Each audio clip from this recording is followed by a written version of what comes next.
골로새서 2장 14절입니다.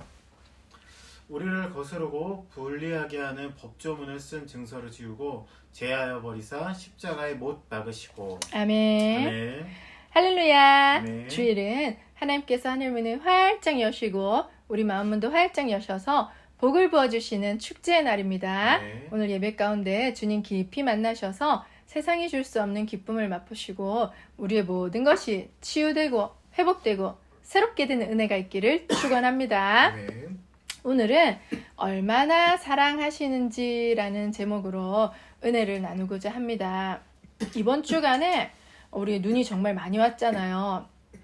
첫눈인데도 너무나 많이 내려서 전국 곳곳에 눈 피해가 있다는 뉴스를 들었어요. 제가 뉴스를 듣다가 경북 안동시에서 이렇게 길을 가다가 높은 교량 있잖아요. 높은 교량. 그 교량을 지나가는 트레일러가 그만 눈길에 미끄러져 버린 거예요. 그래서 트레일러가 11m면 엄청 높죠. 11m 난간에 이렇게 걸려버린 거예요. 그래 너무 미끄러지던 바람에 운전석은 뒤집혔다고 하더라고요. 그리고 이제 운전자가 거기 대롱대롱 매달려 있었던 거예요. 그래 그러니까 하반신은 이미 차 밖으로 이렇게 삐져나가가지고 떨어질 상황이고 한 팔로 간신히 난간을 붙잡고 있었는데 그때 이제 구조대원이 소방대원이 온 것이죠. 그래서 그 운전자를 제일 먼저 발견한 소방대원이 그 트레일러를 비집고 들어가서 손으로 그 운전자를 잡았다고 해요. 이렇게. 그러니까 한 손만 대롱대롱 매달려 있었던 상황이었던 거예요. 운전자가. 그런데 그 당시에 이제 구급 그런 약품이라든가 그런 구급 용품만 가지고 왔었기 때문에 이 사람을 구할 수 있는 도구가 그 소방차에는 없었던 거죠. 그래서 이제 다른 소방차가 올 때까지 기다려야 되는데 그 기다리기까지 15분이 지났어요 또. 그럼 이제 다른 소방대원이 왔는데 이 처음 손을 잡은 소방대원이 자신의 손이 너무 20분 되니까 너무 힘들다고 하더라고요. 근데 다른 소방대원과 바꾸다가 자칫 이 사람을 떨어뜨리면 11m 낭떠러지로 떨어져서 죽을 수 있잖아요. 그래서 그거를 갖다가 끝끝내 45분 동안 붙잡고 있었다고 해요. 왜냐하면 이제 그 밑에다가 에어매트 설치하고 뭐 사다리 뭐 하고 뭐 이렇게 과정이 복잡하더라고요. 한 사람을 구하는데 그래서 그 로프를 좀 묶어가지고 이렇게 다른 대원들이 좀 도와주고 하면서 그 한 사람이 45분을 그 사람을 붙잡고 있었다고 하는 거예요. 제가 그 뉴스를 딱 보는데 눈물이 나더라고요. 왜냐하면 그 여러 사람도 아니에요. 그 한 사람이었어요. 그 한 사람을 살리기 위해서 소방대원이 정말 많은 것들을 에어매트를 비롯한 많은 것들을 준비하고 특별히 그 45분간 맨손으로 그것도 그 사람을 잡고 있었다고 생각해. 얼마나 아찔하고 힘들었겠어요. 이 힘이 풀리잖아요. 우리 45분 동안 잡고 있으려면. 근데 그 사람이 이 한 생명을 살리고자 그걸 잡고 있는 그 장면이 너무 감동으로 다가오고 가슴이 찡하더라고요. 그래서 그 운전자는 별 부상 없이 잘 살아났다고 합니다. 얼마나 감사한지. 그래서 제가 정말 한 영혼이 천하보다 귀하구나. 아멘. 뭐 버스에 탔던 여러 사람도 아니고 그냥 그 트레일러의 운전자 한 사람을 구하기 위해서 그 소방대원이 45분간 애쓰고 또 많은 다른 소방대원이 주변에 그 사람이 추락해도 무사할 수 있도록 에어매트를 까는 등 모든 만반의 준비를 하는 것이 이 한 사람 살리기 위해서 정말로 애쓰고 계시는구나. 그러니까 진짜 한 영혼이 천하보다 귀하다는 게 저는 그 뉴스에서 확 와닿더라고요. 그러면서 하나님께서 우리 영혼을 그렇게 생각하시는구나. 정말 이 소방대원이 한 영혼을 살리는 그 모습을 보면서 하나님께서는 우리 한 영혼을 얼마나 소중하게 여기시는지. 그냥 한 사람 죽어 없어져도 진짜 눈 피해 얼마나 많은 사람들이 다치고 죽거나 했겠습니까? 근데 그 한 생명조차도 살리고자 하는 그 열정, 그게 느껴지면서 참 하나님께서도 우리를 이렇게 붙들고 계시고 우리를 구원하시기 위해서 정말 천하를 다 거시겠구나 하는 게 와닿더라고요. 정말 하나님께서 우리를 구원해 주신 그 구원은 얼마나 놀랍습니까? 자, 우리 오늘 본문 한번 읽어보겠습니다. 우리를 거스르고 불리하게 하는 법조문으로 쓴 증서를 지우시고 제하여 버리사 십자가에 못 박으시고. 아멘. 우리가 하나님께서 우리를 살리기 위해서 예수 그리스도를 십자가에 못 박도록 내어주신 것을 우리는 다 알고 있죠. 아멘. 죄로 인해 우리가 타락한 인간들은 이 말씀처럼 우리를 불리하게 하는 법조문으로 쓴 증서가 우리를 그렇게 졸졸졸 따라다니는 거예요. 이 태초부터 그때 우리가 창세기 3장의 그 마귀의 유혹에 의해서 선악을 알게 하는 나무 열매를 따먹은 순간부터 이 우리를 불리하게 하는 저주의 법적인 문서가 그냥 쓴 것도 아니고 법적으로 유효한 문서가 우리를 날마다 졸졸졸 따라다니면서 우리를 망치고 결국에는 우리를 사망으로 이끌어가는 정말 그야말로 저주의 문서죠. 그런데 이제 제가 이 본문을 읽으면서 정말 인간은 그때 아담은 하와는 마귀가 이렇게 꿰었을 때 그 뒷일을 알고 있었을까? 저는 모르고 했을 거라고 생각해요. 정말 자신을 불리하게 완전히 멸망시키는 그런 일을 할 리가 없잖아요. 그러니까 몰랐을 것 같아요. 그런데 마귀는 우리 원수 마귀는 다 알고 있었던 것 같아요. 그러니까 이 행위가 얼마나 우리에게 법적으로 불리한 일인지를 알고서는 우리에게 다가와서 우리를 꿰고 우리를 완전 망가뜨리려고 그렇죠. 작정을 한 것이었죠. 그런데 태초의 인간의 형상은 어땠는지를 우리가 살펴볼 필요가 있어. 어땠길래 우리의 어떤 받은 축복이 어땠길래 마귀가 이렇게나 빼앗고 싶어 했고 망가뜨리고 싶어 했는지 우리가 그걸 좀 한번 살펴보길 원해요. 우리 창세기 1장 26절.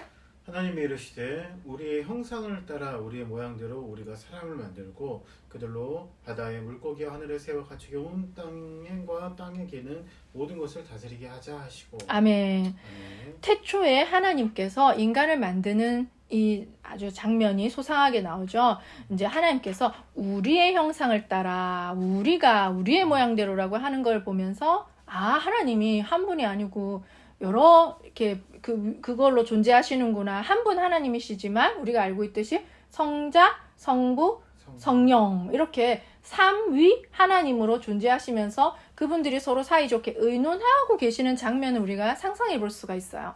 그래서 하나님께서는 성부, 성자, 성령 하나님께서 서로 의논하시면서 우리의 형상을 따라 우리의 모양대로 사람을 만들자고 했으니까 우리는 누구 형상을 닮은 겁니까? 하나님의 형상을 닮은 아멘. 겁니다. 아멘.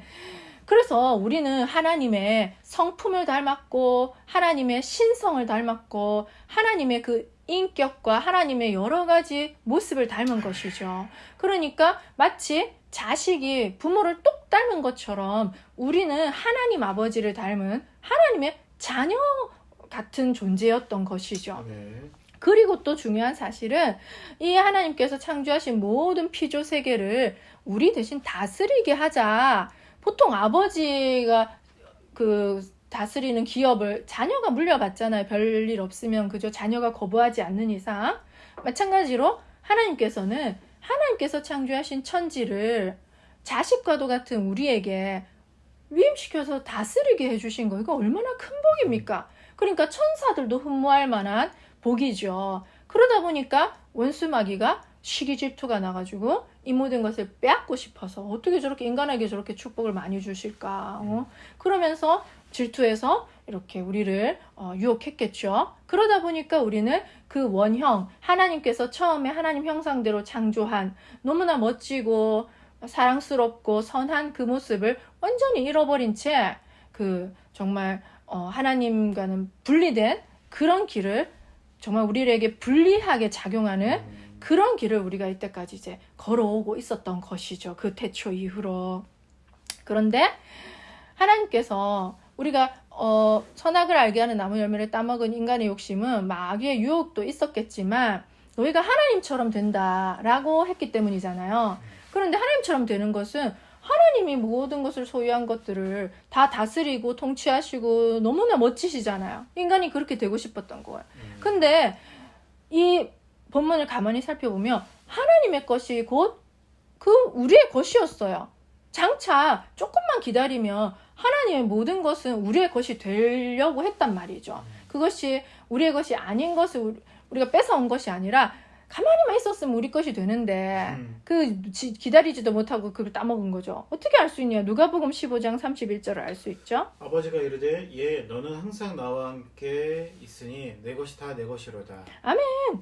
우리 아버지의 것은 자식의 것이다라고 아버지가 친히 말씀해주고 계시는 거예요. 이게 누가복음에만 있는 게 아니라 그냥 창세기에도 적용되는 그대로 말씀인 거죠. 왜냐하면 우리가 우리 현 세상을 살아가면서도 알다시피 어떤 사람이 자식 없이 있다가 그럼 자식 없이 죽으면 그 재산은 직계 가족들한테 넘어간다면서요. 그런데 그 사람이 살다가 자식이 생겨버리면 1순위가 그 자식에게로 그 모든 그 사람이 죽으면 재산이 간다고 하잖아요. 우리 법적으로도 상식적으로도 아버지의 것은 자녀 것이 맞잖아요. 아버지가 부자면 자녀도 부자로 사는 게 당연하잖아요.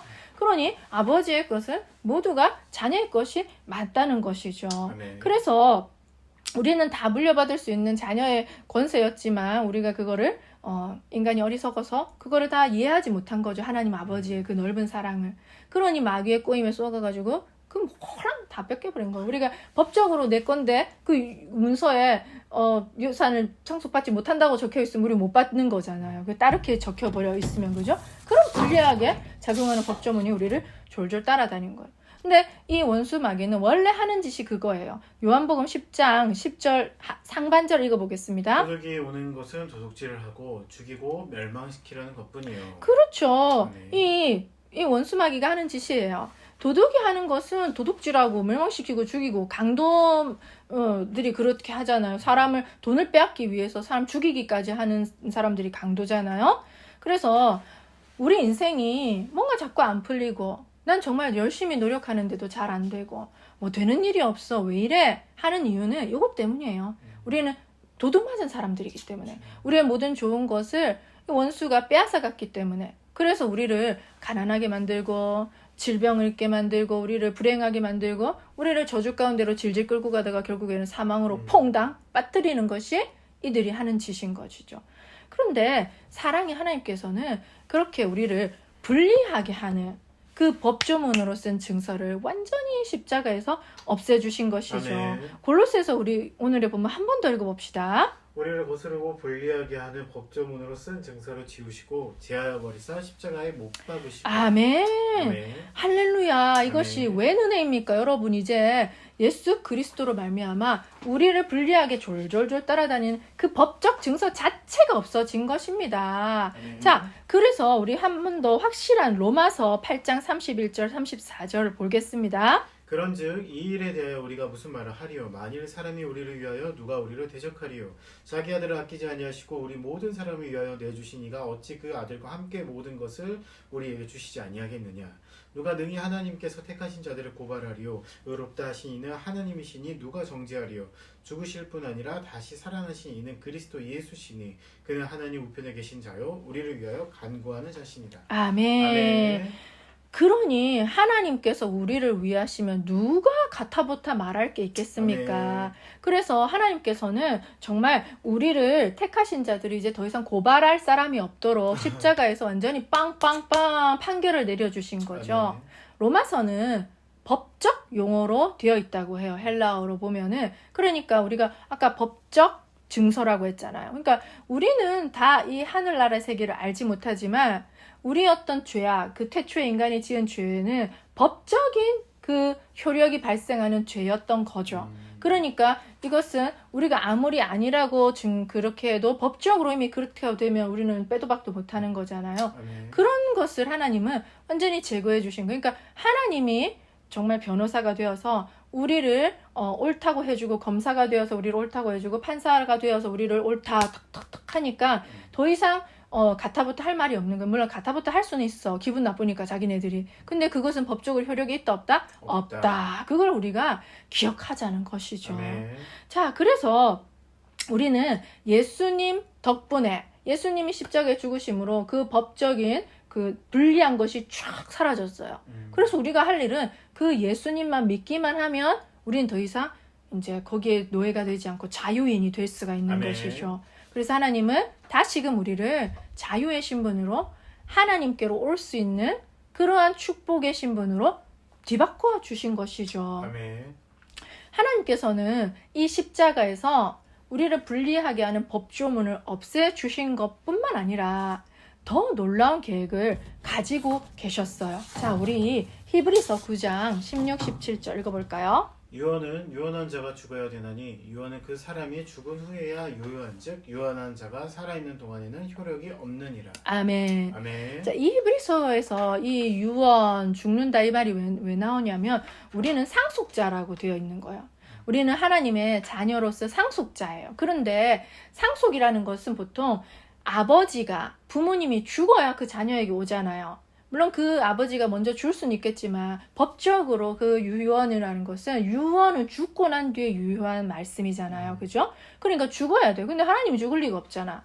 그런데 어떤 일이 벌어졌습니까? 예수 그리스도 하나님의 본체가 십자가에서 죽어버렸습니다.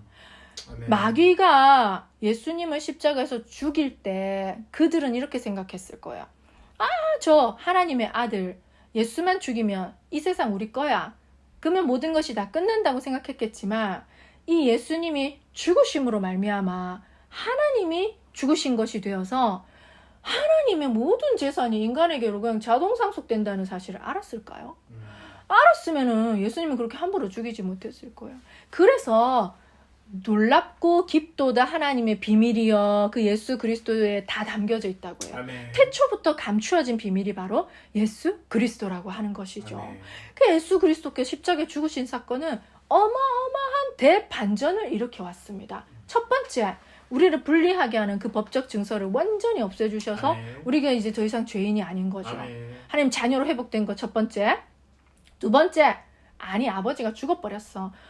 예수님은 아버지 되신 온 분이니까 나를 본 자는 아버지를 본다고 했잖아요. 빌립한테. 아버지가 죽은 거야. 아이고 아버지가 죽었으니 그 재산 다 누구 거야?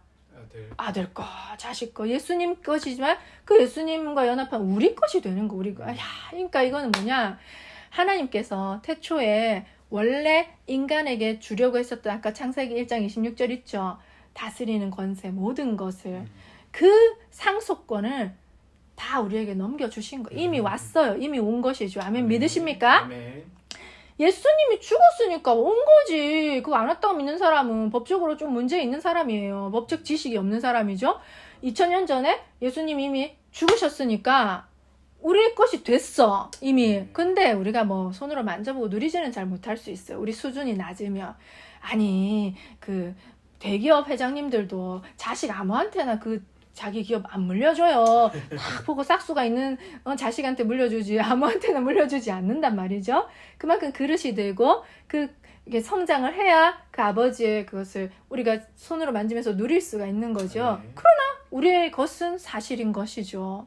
그래서 여러분들이 꼭 이거를 기억하시길 바랍니다. 정말 중요한 사실이에요. 예수님이 죽으셨다는 것은 우리가 자녀된 것뿐만 아니라 모든 아버지의 상속권이 이미 우리에게 다 넘어온 위대한 사건이라는 사실을 믿으시길 축원합니다. 네. 그래서 이 맥락에서 살펴보면 우리가 익히 잘 알고 있는 탕자의 비유 아시죠? 그 작은 아들의 참 배은망덕한 녀석입니다. 한번 누가복음 15장 12절 읽어보겠습니다. 그 둘째가 아버지에게 말하되 아버지여 재산 중에서 내게 돌아올 분깃을 내게 주소서 하는지라 아버지가 그 살림을 각각 나눠 주었더니. 자 보세요. 이 맥락에서 보면 아버지의 재산은 아버지가 죽은 뒤에 자녀에게 원래 물려주게 돼 있어요. 그런데 죽지도 않았는 아버지한테 재산 달라고 하는 것은 난 아버지가 죽기까지 기다리기가 싫으니까 죽은 셈 치고 주십시오. 얼마나 배은망덕한 폐륜화적인 말입니까? 난 아버지가 고마 죽었다 생각할 겁니다. 라는 뜻이에요. 그거는. 자, 그 얼마나 참 가슴 아픈 사건인데 아버지는 그냥 떼어주고 말아요. 그리고 그 재산을 주면서 이렇게 아들을 보내주죠. 얼마나 마음 압박했습니까, 아버지는. 그런데 태초에 인간이 그 선악을 알게 하는 나무 열매를 따먹은 사건이 이 딱 작은 아들의 마음이에요. 난 하나님 필요 없어요. 하나님처럼 돼버릴 거야, 내가. 하나님 없어도 살 수 있어. 이런 뜻이잖아요. 그러니까 마치 살아계신 하나님을 죽은 셈 치는 행위가 그 선악을 알게 하는 나무 열매를 따먹은 거 아니겠습니까? 그러니까 이 탕자의 비유는 사실은 창세기 3장 그 사건의 비유인 거예요. 작은 아들이 딴 사람이 아니라 그냥 우리 조상 아담 내 자신인 거예요. 내 하나님 없어도 난 살 수 있어. 아버지 죽은 것처럼 칠 거야 라고 하는 배은망덕한 행동이 그 창세기 3장의 선악을 알게 하는 나무 열매를 따먹은 것이죠. 아멘. 그런데 아버지는 이 아들이 돌아왔을 때 또 어떻게 하는지 참 아버지도 눈물겨워요. 이 봅시다. 누가복음 15장 20절 24절. 이에 달려나서 아버지께 돌아가니라. 아직도 거리가 먼데 아버지가 그를 보고 측은히 여겨 달려가 목을 안고 입을 맞추니 아들이 이르되 아버지 내가 하늘과 아버지께 죄를 지었사오니 지금부터 아버지 아들이라 일컬음을 감당하지 못하겠나이다 하나 아버지는 종들에게 이르되 제일 좋은 옷을 내어다 입히고 손에 손가락을 끼우고 발에 신진을 시키는지라 그리고 살찐 송아리를 끌어다가 잡으라 우리가 먹고 즐기자 이 내 아들은 죽었다 다시 살아났으며 내가 일어났다가 다시 얻었노라 하니 그들이 즐거워하더라. 아멘. 아멘. 이 아버지 좀 보세요. 자식은 자기가 지은 죄를 아니까 얼마나 그 배은만덕한 죄예요. 우리가 그 맥락에서 보니까 이 아들이 왜 자기를 종처럼 여겨달라는지 아시겠죠. 그냥 큰 죄를 지은 거예요. 그러니까 자기는 그럴 각오로 갔는데 아버지는 그 아들을 단 한 번도 아들이 아니라고 생각해 본 적이 없었던 거예요. 저 배은망덕한 녀석 저거는 없는 셈 치고 호적에서 파버려 이렇게 하지 않으신 거죠. 기다리고 또 기다리고 언제 오나 이 아들이 돈 다 떨어지면 올 텐데 아직 안 떨어졌나 보다 하고 늘 오매불만 기다린 것이죠. 그래 그 아들이 오니까 저기 멀리 있는데도 그 꼬질꼬질한 녀석이 아들인 걸 알아보고는 눈물을 흘리면서 그 아들을 끌어안고 아멘. 입을 맞추고 상봉을 하는 것이죠. 그래서 아버지한테 잘못했습니다. 저를 품꾼의 하나로 여겨주십시오 했더니 아니야 너는 내 아들이야 깨끗하게 씻겨주시고 제일 좋은 옷을 입혀주시고 가락지라는 것은 아버지가 아들로서 주는 거잖아요. 선물로 그죠? 그렇게 잔치를 베풀어 주십니다. 다시 아들의 지위를 회복시켜 주시는 것이죠. 아멘. 그 아버지는 그 아들의 자리를 단 한 번도 없앤 적이 없는 거예요. 그 아들이 돌아오기만을 기다리고 그 아들의 자리를 남겨둔 거죠. 어떻게 품꾼으로 자신의 소중한 아들을 대하겠습니까? 우리를 구원해 주신 하나님 아버지가 이와 같은 거죠. 우리가 이렇게 탕자처럼 집 나가버렸다니까 하나님 필요 없어. 그런데 탈 털리고 돌아오잖아요. 우리가 잘 살고 잘 먹고 잘 사는 사람들 하나님 잘 안 믿어요. 왜냐면 기댈 게 있으니까. 근데 이 아들처럼 탈 털린 사람만이 하나님께 돌아와. 아멘. 그러면서 하나님한테 이렇게 하는데 하나님은 그 아들을 자녀로 우리를 이렇게 품어주신 하나님의 구원이 이와 같았다는 것이죠. 아멘. 그 하나님 아버지의 사랑은 정말 얼마나 깊은지요. 정말 얼마나 깊습니까? 아멘. 우리를 사랑하는 그 사랑이 로마서 8장 38절 39절 내가 확신하노니 사망이나 생명이나 천사들이나 권세자들이나 현재일이나 장래일이나 능력이나 높음이나 깊음이나 날은 어떤 피조물이라도 우리를 우리 주 예수 그리스도 예수 안에 있는 하나님의 사랑에서 끊을 수 없으리라. 아멘. 아멘. 정말 아무것도 하나님의 사랑에서 우리를 아멘. 끊을 수가 없죠. 아멘. 그 하나님의 사랑은 우리가 상상하는 것 이상으로 크다는 아멘. 것이죠. 아버지가 정말 이것은 부모와 자식 간의 비유밖에 안 될 거예요. 그 사랑은. 그러니까 그것도 부족하지만 아버지가 자식을 사랑하는 그 마음처럼 하나님 우리를 사랑하시는 거잖아요. 제가 그래서 이 오늘의 본문을 읽으면서 제가 굉장히 깊이 은혜를 받으면서 이 시리즈가 이 이야기가 하나가 꿰어지더라고 이번 주에는. 그러면서 내가 오늘 하루도 하나님 사랑 때문에 살고 있는 거구나. 저는 그냥 평범한 하루, 어제와 똑같은 하루를 그냥 일상적으로 반복해서 사는 거라고 우리는 생각을 하잖아요. 근데 제가 이 말씀을 쭉 다 이렇게 묵상을 하면서 내가 정말 별탈 없이 또는 소박한 이 오늘 하루를 살아간 것도 하나님 사랑 때문이구나. 아멘. 내가 숨 쉬고 눈으로 보고 햇살이 들어오고 먹고 이런 모든 것들이 하나님 사랑이라는 것이 새삼 깨달아지더라고요. 아멘. 그러면서 정말 하나님의 사랑이 날마다 매일매일 우리를 압도하고 있구나. 내가 둔해서 잘 못 깨닫고 있을 뿐이지. 그 압도적인 하나님의 사랑이 머리로 알겠더라고요. 그게 이제 가슴으로 확 내려와야겠죠. 그죠? 자, 골로새서 또 1장 22절. 이제는 그의 육체의 죽음으로 말미암아 화목하게 하사 너희를 거룩하고 흠없고 책망할 것이 없는 자로 그 앞에 세우고자 하셨으니. 아멘. 아멘. 계속 같은 맥락이에요. 하나님께서 예수님을 십자가에 죽게 하신 이유는 우리를 다시 그 자녀의 지위권으로 회복시켜주고자 하시는 거죠. 그러니까 거룩하고 흠없고 책망할 것이 없는 자로. 우리 거룩하다는 것은 하나님의 속성이잖아요. 아멘. 이거는 세상과는 구별된이라는 뜻이잖아요. 그러니까 세상과는 구별된 하나님 자녀다운 삶을 사는 것이 거룩한 것이죠. 그래서 흠없고 책망할 것이 없는 하나님의 자녀로 우리가 서기를 바라시는 마음이 하나님에게는 가득하신 것이죠.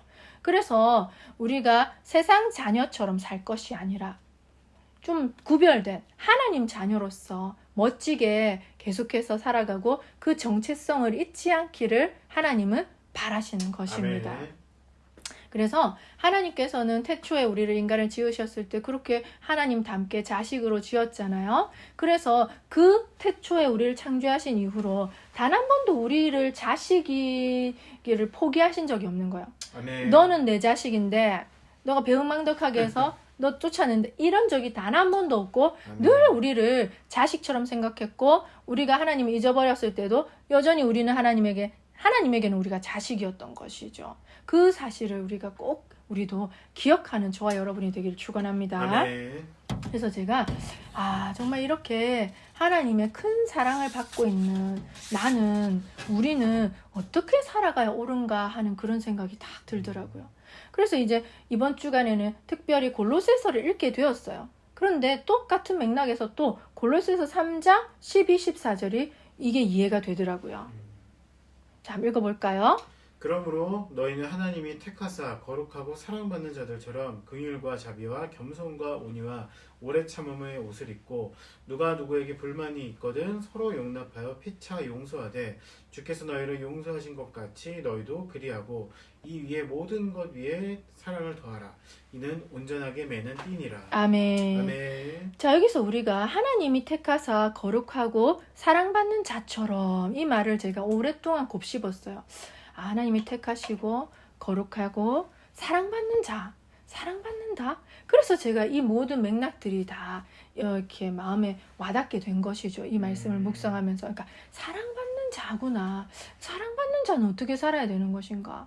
그 뒤에 나오는 거예요. 우리가 긍휼과 자비와 겸손과 온유와 오래 참음으로 아멘. 옷을 입고. 그러니까 사랑받는 자는 이렇다는 거예요. 우리가 긍휼, 자비 이런 모든 것들을 우리가 사랑받지 않은 상태에서 우리 힘으로 하려면 안 돼요. 잘 누가 긍휼이 되고 자비가 되고 오래 참음이 되겠습니까? 근데 하나님의 사랑을 받는 자라면 이게 가능하겠죠. 왜냐하면 아멘. 하나님이 우리를 얼마나 사랑하시는지를 알고 내가 하나님의 자녀임을 안다면 하나님의 속성이 딱 요거잖아요. 긍휼하시고 불쌍히 여겨주시는 것이죠. 자비하시고 겸손하시고 온유하시고 오래 참으시는 것이죠. 우리를 얼마나 오래 참고 계십니까? 그죠? 이것은 다 하나님의 속성인 거예요.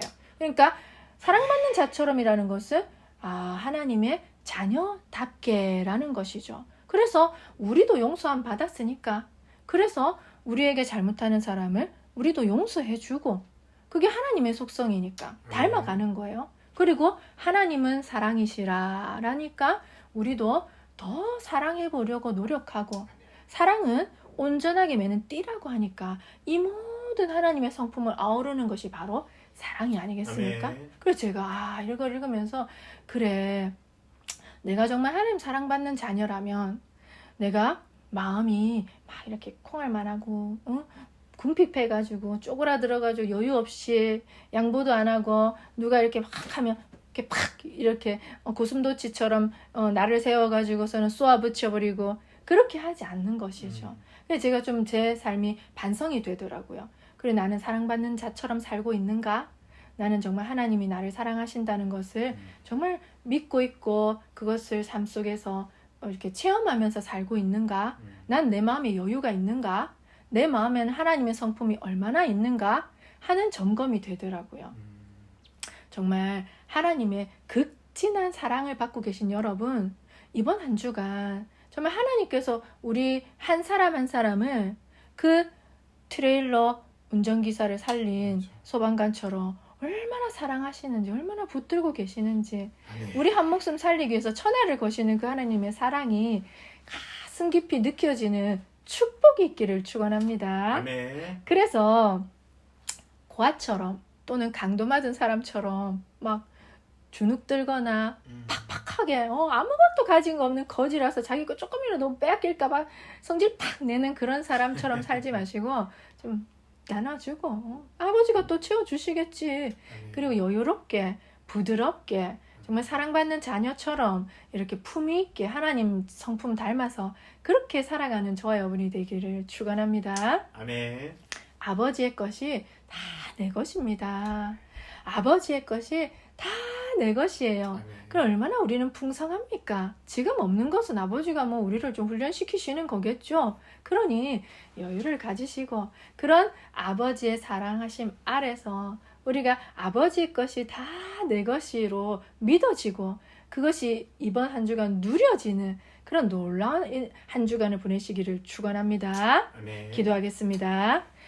주님 감사합니다. 십자가에서 예수 그리스도로 말미암아 우리를 불리하게 하는 모든 법적 증서를 무효화시켜 주시고 없애 주신 것 너무나 감사드립니다. 또한 하나님께서 친히 십자가에 달려 죽으심으로 말미암아 하나님께서 우리에게 주시고자 하는 모든 좋은 것이 이미 우리에게 상속되었음을 믿습니다. 아멘. 아버지, 그래서 우리는 사랑받는 자처럼 여유 있고 풍성하게 정말 주님을 닮아가며 오래 참고 자비하며 긍휼하며 온유하며 모든 것에 용서하고 사랑하며 그렇게 주님 닮은 자녀처럼 이번 일주일을 살아갈 수 있도록 주여 축복하여 주시옵소서. 아멘. 주님의 사랑의 띠로 우리를 꽁꽁 묶어주시고 우리를 붙들어 주셔서 우리가 사랑받는 자처럼 그렇게 따뜻하고 품위 있게 힘 있게 정말 살아갈 수 있도록 이번 우리 일주일을 축복하시고 안수하여 주시옵소서. 아멘. 감사를 드리며 우리 주 예수님의 이름으로 기도드립니다. 아멘. 아멘.